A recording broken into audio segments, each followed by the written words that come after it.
கருணை பொங்கும் கற்பக நிதியே காலம் எல்லாம் ஆளும் கதியே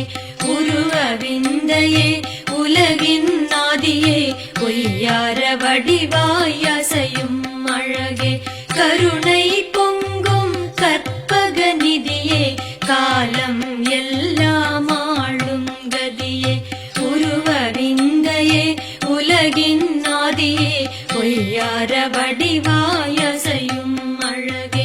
ஓங்காரமாம் பிரணவ எழுத்தின் உயரிய வடிவம் கொண்டு விளங்கும் சிங்காரமே சிவனார் மகனே சைவ